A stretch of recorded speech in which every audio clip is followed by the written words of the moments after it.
나는 전능하신 아버지 하나님 전지의 창조주를 믿습니다. 나는 그의 유일하신 아들, 그는 성령으로 잉태되어 동정녀 마리아에게 나시고 본디오 빌라도에게 십자가에 못 박혀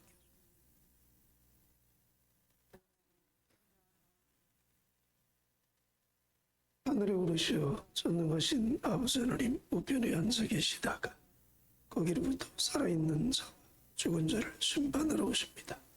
나는 성령을 믿으며 거룩한 공교회와 성도의 교제와 죄를 용서하고 부활과 영생을 믿습니다. 아멘. 387장 387장입니다.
쓸쓸한 곳만 나는 너희에게 나시고 하소서 예수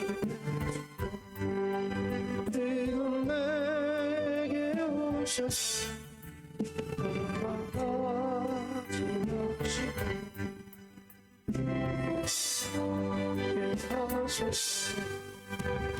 하소서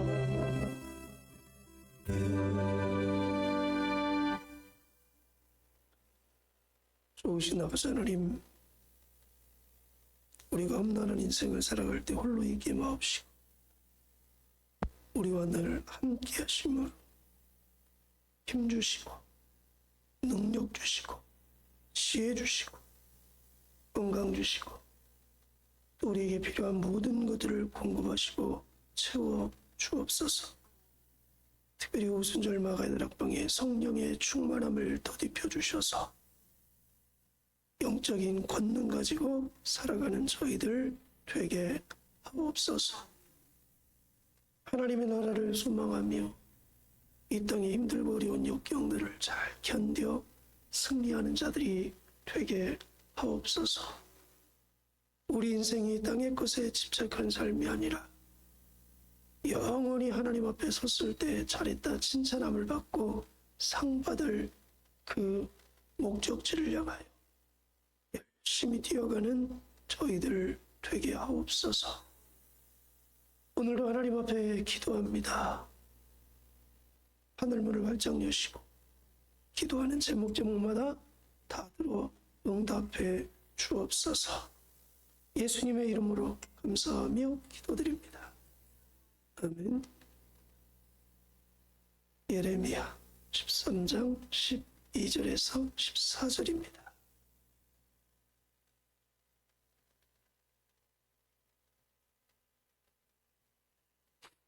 예레미야 13장 12절부터 14절.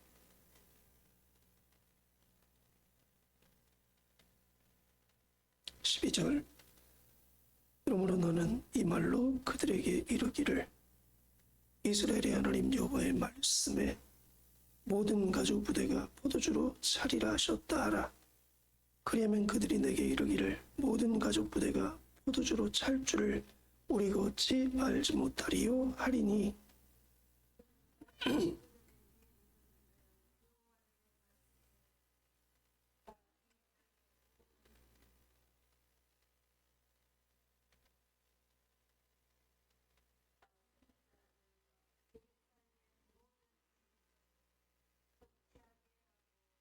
찍습니다. 또 그들로 피차 충돌하여 상하게 하되 부자 사이에도 그러할 것이라. 내가 그들을 불쌍히 여기지 아니하며 사랑하지 아니하며 아끼지 아니하고 멸하리라 하셨다라. 여호와의 말씀이니라.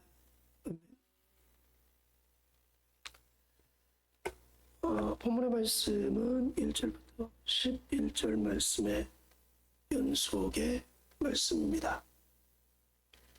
하나님 앞에 교만한 이스라엘 백성들이 하나님 앞에 돌이키지 않고 계속 교만한 삶을 살아감으로 말미암아 하나님께서 교만한 자들을 어떻게 대할 것인지에 대한 말씀이 본문에서 계속 연속적으로 진행되고 있습니다. 그러므로 하나님 앞에 하나님의 이름을 영화롭게 해야 될 그들이 하나님의 이름을 영화롭게 하지 못하는 자로 전락함으로 인해서 그러므로 하나님께서 그들을 어떻게 대할 거냐. 오늘 본문의 말씀을 보니까 가족 부대가 포도주로 차리라. 포도주. 보통 포도주를 말씀하실 때는 성경은 기쁨과 축복의 상징으로 많이 쓰였습니다. 포도주가 차고 넘친다. 기쁨과 축복. 그래서 대부분 포도주는 좋은 의미로 사용이 돼요. 가족 부대에 포도주가 가득 찬다. 이 말은 보편적으로 보면 하나님의 축복이 가득 찰 것이다 라는 그런 예언적인 말씀일 텐데, 근데 오늘 그 말씀이 아니라는 거예요. 예언서에는 종종 포도주를 하나님의 심판, 하나님의 진노로 사용이 이루어집니다. 포도주가 포도 가죽 부대에 가득 찬다는 것은 하나님의 심판이, 하나님의 진노가 가득 임할 것이다. 크게 임할 것에 대해서 하나님께서 경고하는 메시지라는, 교만한 삶을 살아가는 너희 이스라엘 백성, 하나님의 부르심에 합당하지 못하고 선민으로서의 자격을 상실한 너희들을 향해서 하나님의 진노가 크게 임할 것이다. 그런 경고의 메시지가 주어진 겁니다. 근데 이스라엘 백성들은요, 그 하나님의 경고의 말씀에 대수롭게 반응하지 않는다는 거예요. 그리하면 12절 중반에 그들이 내게 이르기를 모든 가족 부대가 포도주로 찰 줄을 우리가 어찌 알지 못하다. 포도주를 담는 가족 부대에 포도주를 가득 담는 건 뭐 당연한 것이지. 문자적으로 그냥 해석하고 흘려보낸다는, 하나님의 경고의 말씀을 귀담아 듣지 않는다. 그냥 한 귀로 듣고 한 귀로 그냥 흘려보내. 왜 하나님이 이 말씀을 하실까에 대한 집중, 귀 기울임이 전혀 없다는, 그냥 듣고 흘려버리. 여전히 삶은 내가 하고 싶은 대로 삶을 살아가는 모습. 하나님은 예언적으로, 영적으로 그들에게 말씀을 하세요. 경고하십니다. 근데 그들은 여전히 이해하지 못하고 깨닫지 못하고 흘려본답니다. 왜 하나님은 진노가 가득 찬다고 말씀하셨을까요? 1절부터 11절의 말씀의 연속이죠. 하나님의 말씀을 듣지 않고 돌이키지 않고 여전히 하나님 앞에 교만했고요, 불순종했고요, 우상 숭배를 버리지를 않습니다. 그 결과 하나님께서 크게 진노하실 건데 어떻게 진노하신다고 말씀하냐면 13절 끝부분에 보니까 왕들과 제사장들과 선지자들과 예루살렘 모든 주민으로 잔뜩 취하게 하고 또 그들로 피차 충돌하여 상하게 하되 하나님의 심판이 그들에게 반드시 크게 임할 것을 말씀을 합니다. 곧 내부적으로 분개한다. 외적으로도 이방인의 침공이 있을 뿐만 아니라 내적으로도 부패하고 썩고 권력의 투쟁 때문에, 이익 때문에 서로가 싸우고 분쟁하고 다투는 그러한 일들이 비일비재하게 이스라엘 민족 안에 발생한다는 거죠. 그래서 내부적으로 완전 붕괴가 되어버린다는 겁니다.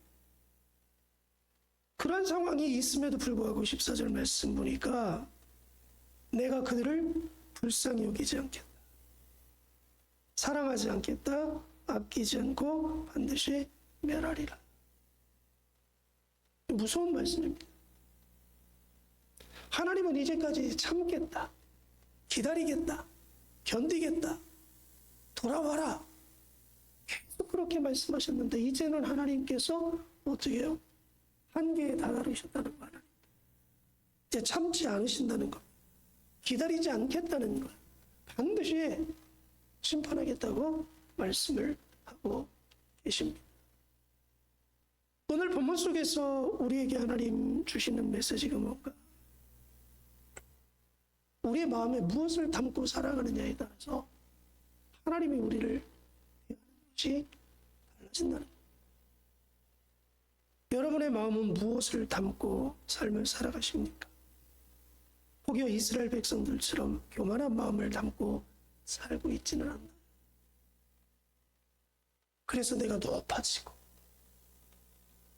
그래서 하나님 말씀을 불순종하고 한 귀로 듣고 한 귀로 흘려보내고 하나님 말씀 따라 살지 않고 내가 살고 싶은 대로 삶을 살고 있지는 않는지, 세상의 욕심 때문에 하나님이 원하시는 그리스도인의 온전한 삶을 살지 못하고 있지는 않는지,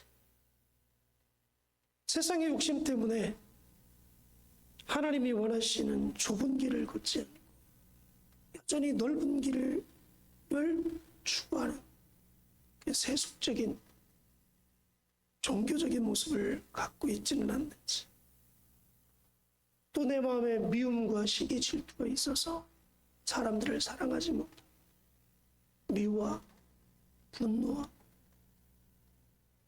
분쟁하고 다투고 그러한 삶을 살고 있지는 않는지, 하나님은 그러한 마음을 반드시 깨트리기를 원하십니다. 그래서 내 안에 있는 그 모든 것들을 다 쏟아내기를 원하십니다. 오늘 이 아침 그러한 마음들이 있다면 여러분 예수 그리스도의 보혈로 다 깨트리시고 정결함을 회복받는 은혜가 있기를 원합니다. 그리고 우리의 마음속에 담아야 될 것들이 있습니다. 무엇을 담아야 됩니까? 오순절 마가다락방에는 성령의 충만함을 담아야 됩니다. 내 안에 성령의 충만함이 있을 때 그때 성령의 통치와 다스림 가운데 나를 부르신 하나님의 목적 따라 내가 존귀하게 쓰임받을 수가 있게 됩니다. 지금은 성령의 시대입니다. 성령의 인도함을 받고 성령의 주장함을 받고 삶을 살아가야 됩니다.